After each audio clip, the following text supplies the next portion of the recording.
नूरपुर जंगल में काफी दिनों से बारिशें हो रही थी। सब पक्षी अपने अपने घरों में बैठे बारिश को देख रहे थे। गोरी कौवी और कालू कौवा भी अपने घर में बैठे हुए थे।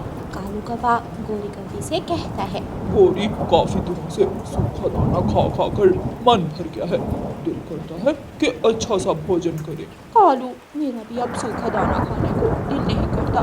क्यों ना हम चिड़िया के पास जाएं और मिलकर चाय पकौड़ा खाएं। गोरी, तुमने तो मेरे मुंह की बात छीन ली। चलो जाते हैं और रानू चिड़िया को कहते हैं।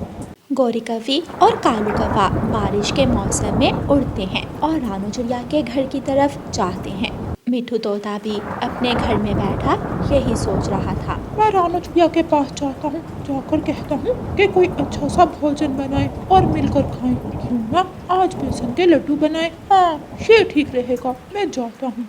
ऐसा सोचकर तोता भी अपने घर से निकलता है। कबूतर अपने घर की खिड़की में बैठकर तोते को रानू चिड़िया के घर की तरफ जाता हुआ देख लेता है। आज सबको क्या हुआ है? सब रानू चिड़िया के घर की तरफ भागे जा रहे हैं। पहले कालू और गोरी, अब तोता भी रानू के घर की तरफ जा रहा है। मैं भी जाकर देखता हूँ ये सब क्या करने जा रहे हैं। कबूतर भी अपने घर से निकलता है और रानू चिड़िया के घर की तरफ जाता है।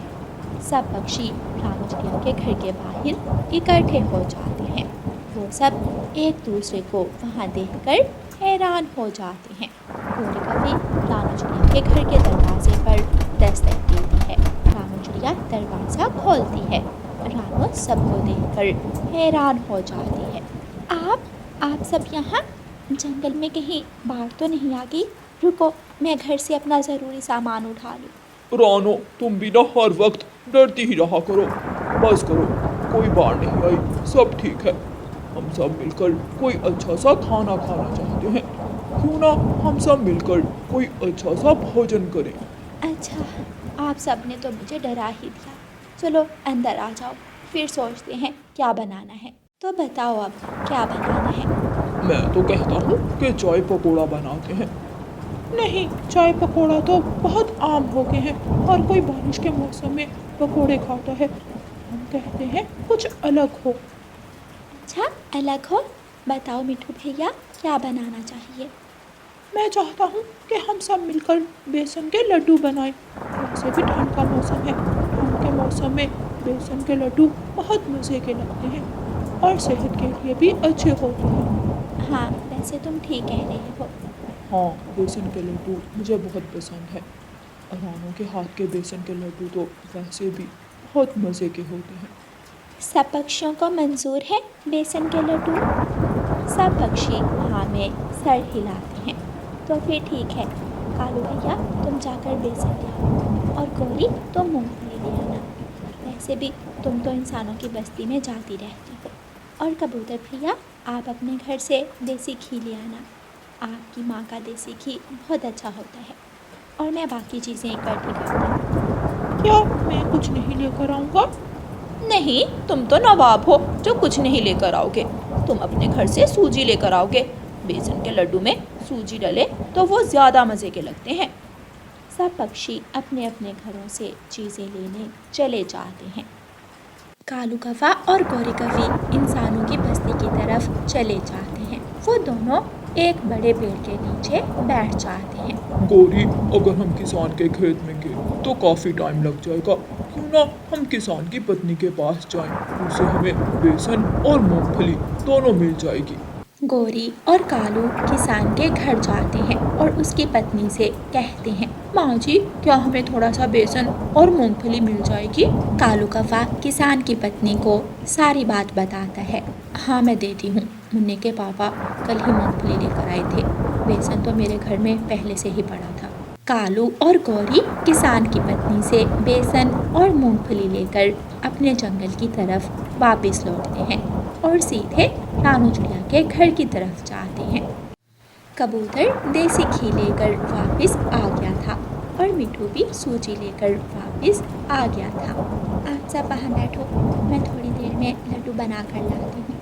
सब रानू चिड़िया के घर में बैठ जाते हैं और रानू चिड़िया चूल्हे में आग जलाती है।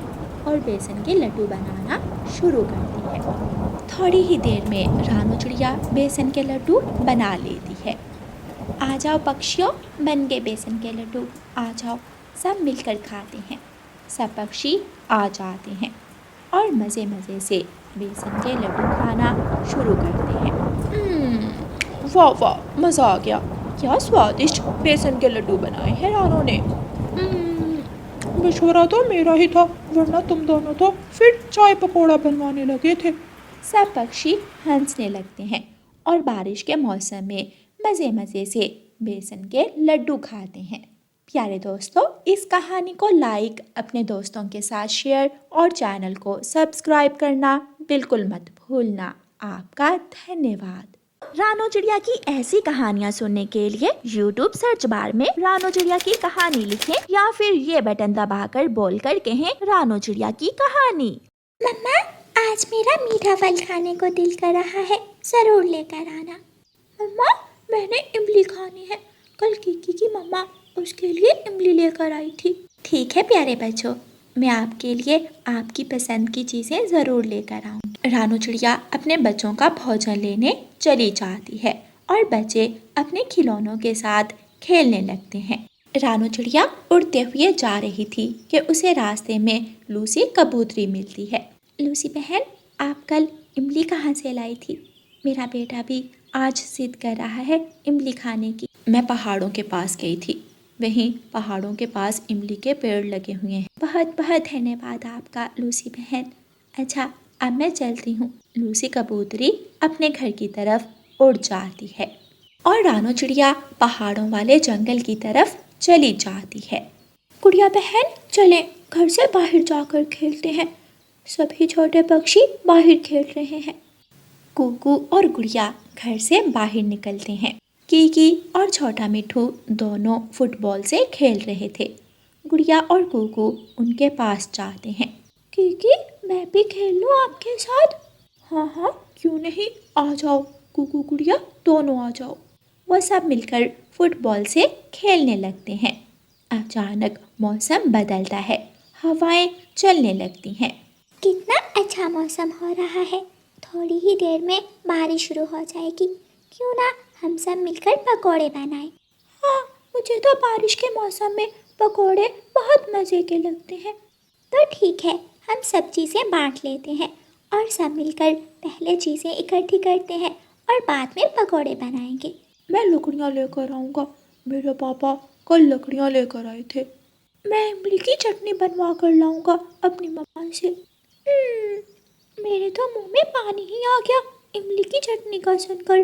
ठीक है, मैं अपने घर से लाल मिर्ची लेकर आऊँगा। तो ठीक है, सब अपने अपने कामों में लग जाओ और मैं घर से जाकर घी लेकर आती। सभी छोटे पक्षी अपने अपने घरों की तरफ उड़ जाते हैं। कीकी घर जाकर अपनी मम्मा से कहता है, मम्मा, मैं बाहर से थोड़ी सी लकड़ियाँ लेकर जा रहा हूँ जो बकरी के पास पड़ी है। लेकिन कीकी बेटा, तुमने वो लकड़ियाँ क्या करनी है? मम्मा, हम सब दोस्त मिलकर पकोड़े बनाने लगे हैं। अच्छा ठीक है, जाओ ले जाओ। कीकी घर से बाहर निकलता है और बकरी के छपरे के नीचे पड़ी लकड़ियाँ उठाकर वहाँ से उड़ता है। मम्मा, मुझे थोड़ी सी लाल मिर्ची दे दे, हम सब दोस्तों ने मिलकर पकोड़े बनाने हैं।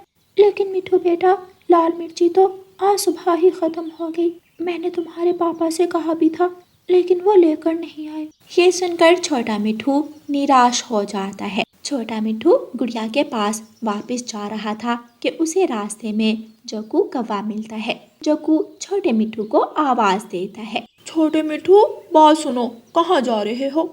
छोटा मिठू वहाँ रुकता है और जग्गू को सारी बात बताता है। चलो तुम मेरे साथ, इंसानों की बस्ती में किसान के खेत में लाल मिर्ची लगी है, हम वहाँ से तोड़ लाते हैं। इंसानों की बस्ती?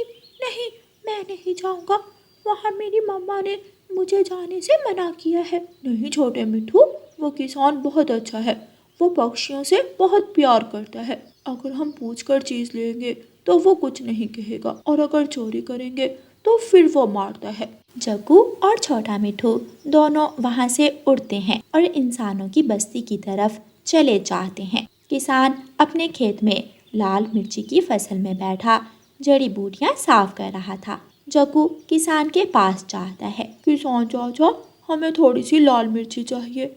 मेरे दोस्त सब मिलकर पकोड़े बनाने लगे हैं। अच्छा, वाह क्या बात है। क्या आप पक्षी भी पकोड़े खाते हैं? किसान अपने खेत से कुछ लाल मिर्ची तोड़कर जग्गू कौवे को दे देता है। जग्गू और छोटा मिठू दोनों वहाँ से मिर्ची लेकर उड़ जाते हैं। उधर गुड़िया ने एक घने पेड़ के नीचे छपड़ा लगा लिया था और वो आलू काट कर सब पक्षियों का इंतजार कर रही थी कि लकड़ियाँ लेकर आ जाता है। छोटा मिठू और जग्गू भी आ जाते हैं। मिठू, तुम इस जग्गू को साथ लेकर क्यों आए हो? मुझे आज लाल मिर्ची सिर्फ जग्गू की वजह से ही मिली है। छोटा मिठू सारी बात अपने दोस्तों को बताता है। गुड़िया पकोड़े बनाना शुरू करती है कि उतने में तेज बारिश शुरू हो जाती है। गुड़िया पकोड़े बनाकर तैयार कर लेती है। चलो दोस्तों, अब हम सब मिलकर पकोड़े खाएंगे। लेकिन कुकू अभी तक नहीं आया। उसने तो इमली की चटनी बनाकर लानी थी। हाँ, वो भी आता ही होगा। मम्मा जल्दी करें, गुड़िया बहन ने पकोड़े बना लिए होंगे। वो सब मेरा इंतजार कर रहे होंगे। मेरे बेटे, बस थोड़ी सी देर, बस बन गई।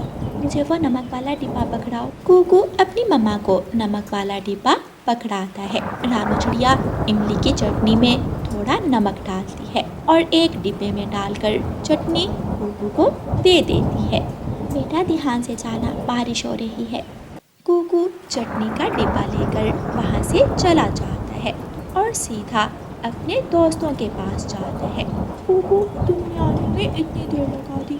पकोड़े ठंडे हो रहे थे। सॉरी दोस्तों, बस चटनी बनने में देर हो गई। ऐसे वो सब छोटे पक्षी मिलकर बारिश के मौसम में पकोड़े खाते हैं और आपस में बातें करते हैं। पकोड़ों की खुशबू पूरे जंगल में फैल गई थी। गोरी कौवी उड़ती हुई वहाँ आती है। प्यारे बच्चों, थोड़े से पकोड़े मुझे भी दे दो। खुशबू आ रही थी तो मैं रह ना सकी। सब छोटे पक्षी हंसने लगते हैं और गोरी कौवी को भी पकोड़े दे देते हैं। प्यारे दोस्तों, इस कहानी को लाइक, अपने दोस्तों के साथ शेयर और चैनल को सब्सक्राइब करना बिल्कुल मत भूलना। आपका धन्यवाद। रानू चिड़िया की ऐसी कहानियाँ सुनने के लिए YouTube सर्च बार में रानू चिड़िया की कहानी लिखें या फिर ये बटन दबाकर बोलकर कहें रानू चिड़िया की कहानी। हर रोज की तरह पापा चिड़िया अपना कुल्हाड़ा उठाए काम पर जाने की तैयारी करते हैं। पापा मैं भी जाऊंगी। आज आपके साथ मैं भी जाऊंगी। गुड़िया बेटी, आपके पापा को दूर तक जाना होता है, आप थक जाओगी। ऐसे तंग ना करो अपने पापा को। मैं उड़ लूंगी। पापा, मैं आपको तंग नहीं करूंगी। मैं काम में आपकी मदद करूंगी। पापा प्लीज मुझे भी ले जाएं।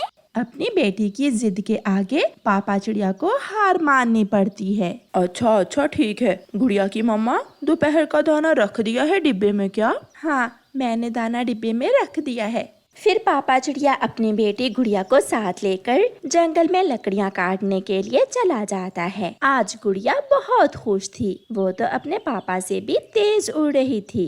रास्ते में वो एक जगह पानी पीने के लिए रुकते हैं। बचाओ बचाओ, कोई मेरी मदद करे, मैं मकड़ी के जाल में फंस गया हूँ। पापा कोई मुसीबत में है, हमें देखना होगा। आवाज उस दिशा से आ रही है। गुड़िया अपने पापा को साथ लेकर आवाज की दिशा में जाती है। ये तो छोटा तोते का बच्चा है जो मकड़ी के जाल में फंस गया है। पापा, मैं अभी इसे मकड़ी के जाल से निकालती हूँ।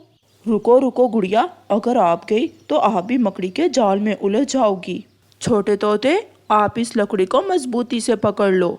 छोटा तोता अपनी तेज चोंच से उस लकड़ी को मजबूती से पकड़ लेता है और पापा चिड़िया छोटे तोते को मकड़ी के जाल से आजाद करवाता है। मैं कब से यहाँ फंसा हुआ था।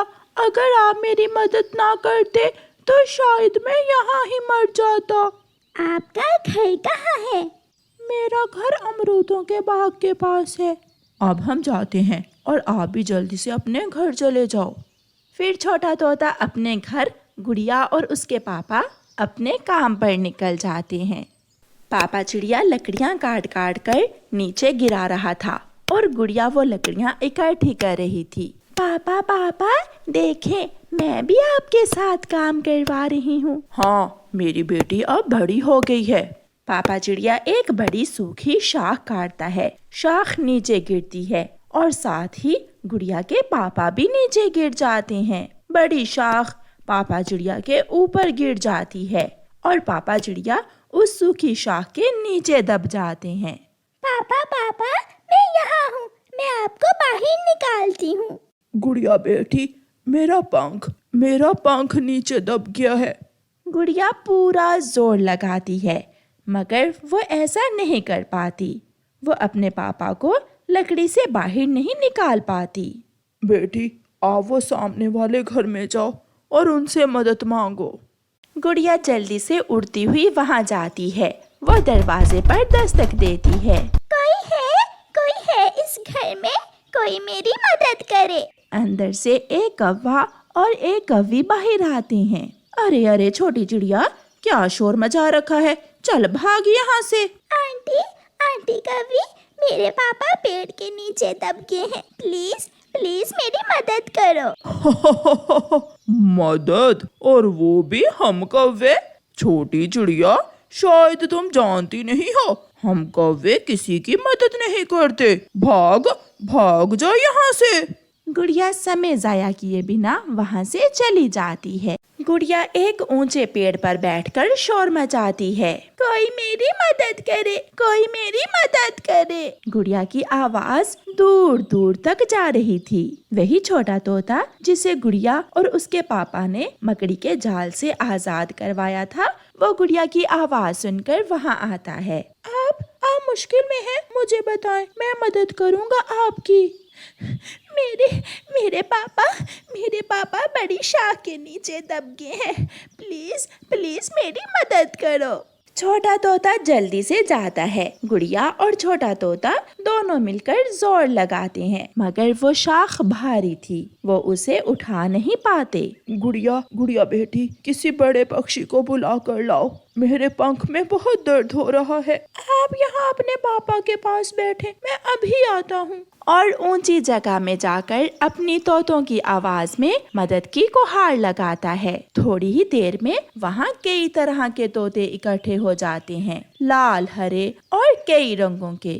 छोटा मिट्ठू उन तोतों को साथ लेकर जाता है और गुड़िया के पापा को बड़ी सूखी शाख से बाहर निकालता है। छोटे मिट्ठू की जाति के तोते छोटे मिट्ठू की मदद करके चले जाते हैं। आपका बहुत बहुत शुक्रिया दोस्त, आपने मेरे पापा की जान बचाई। इसमें शुक्रिया की क्या बात है, आपने भी तो मुझे मकड़ी के जाल से आजाद करवाया था। पापा चिड़िया बहुत खुश थे क्योंकि हिम्मत और हौसले से काम करते हुए उसकी छोटी सी बेटी ने इतना बड़ा काम जो किया था। कालू, चल आज घने जंगल में बेरी खाने जाते हैं। ना भी गोरी, तुम ही जाओ, मेरा तो अभी सोने का मन है। देख लो, मैं भी तुम्हारे लिए कुछ नहीं लाऊंगी। जाओ, मैं दाना खा लूंगा, मेरे पास शाम का दाना है। गोरी कवि अकेली ही बेरी खाने चली जाती है। फिर वो सब अपने अपने रास्ते उड़ जाते हैं। प्यारे दोस्तों, इस कहानी को लाइक, अपने दोस्तों के साथ शेयर और चैनल को सब्सक्राइब करना बिल्कुल मत भूलना। आपका धन्यवाद।